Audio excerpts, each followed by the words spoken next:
మిషన్లు కొట్టుకుంటుంటాం, ఇంట్లో కూర్చొని 4 చీరలు అమ్ముకుంటాం, కుట్లు అల్లికలు చేసుకుంటాం, కిరాణం దుకాణంలో పొట్లాలు కడతాం. ఇంకా ఎన్ని రోజులు అక్కలు గా పనులు ఆడనే ఉంటారా? డెవలప్ కావాలి. కిరాణం షాపు సూపర్ మార్కెట్ కావాలి, చీరల దుకాణం షాపింగ్ మాల్ కావాలి. కొత్తగా ఇంకేం చేయొచ్చో కూడా ఆలోచన చేయండి. గీళ్ళు కూడా మీ లెక్కనే అనుకుంటే గింత పెద్ద దందా చేద్దురా మరి. అరే ఎవలన్నా మాకు బిజినెస్ చేయరాదన్నది. నారాయణపేట్ల మా అక్కలు పెట్రోల్ బంకు నడుపుడే కాదు, దందాల దూసుకోపోతాండ్రు కూడా. చాలు చేసిన 6 నెలలనే 16 లక్షల లాభం వచ్చిందంటే చూడుర్రిగా.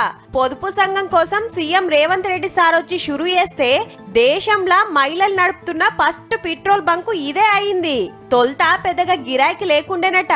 కల్తీ లేని సమరు కరెక్ట్ కొలుతుండే వరకు ఇంత కస్టమర్లు పెరిగిండ్రు. రోజు 3000 లీటర్ పెట్రోల్, 3000 లీటర్ డీజిల్ వస్తుంది సార్. అమౌంట్ 6 లక్షల నుండి 7 లక్షల వరకు వస్తుంది సార్. అన్ని ఖర్చులు పోను డీలర్ కమిషన్ నెలకు 2 లక్షలకు మీదనే వస్తున్నది. ఇప్పుడు 11 మంది అక్కలు నడిపిస్తున్నారు. ఇక జీతాలు మేనేజర్ అక్కకు 18,000, కడమోళ్లకు 13,000. మేము చేసిన దాంట్లోనే మాకు ఉపాధి కలగడం అనేది చాలా గొప్ప విషయము. ఈ మన తెలంగాణలోనే మొట్టమొదటిగా మహిళల పెట్రోల్ బంక్ అనేది ఏర్పాటు చేసినాము. జాగసుత సర్కార్ ఉన్నదే. కలెక్టర్ గారు ఆయిల్ కంపెనీలతో మాట్లాడి బంకు పెట్టిస్తే 1,10,00,000 ఖర్చు అయింది. అండ్లా మహిళా సంఘం కట్టింది 35 లక్షలు. కడమది కంపెనీలే చూసుకురట. ఆమ్దాన్ లెక్కలు చూసుకునుడు, బ్యాంకుల కట్టుడు, మళ్ళా ట్యాంకర్ తెప్పించుకునుడు, బండ్లకు కొట్టుడు, సగులం పనులు ఒడుపుతోడు చూసుకుంటాండ్రు.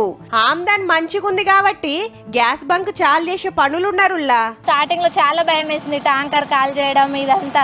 మేము నడిపించగలమా? చాలా మంది ఎగతాళి చేసేవారు. మేము మహిళలు డీజిల్ పెట్రోల్ పోస్తారా, మీరు నడిపించగలరా అని చాలా మంది ఎగతాళిగా మాట్లాడారు. ఆడోళ్ళతో ఏమైతుందని ఎడ్డిచ్చినోళ్లే ఇప్పుడు తారీఫ్ చేస్తుర్రంటే మనోళ్ళ పనితనం అట్లున్నది మళ్ళా.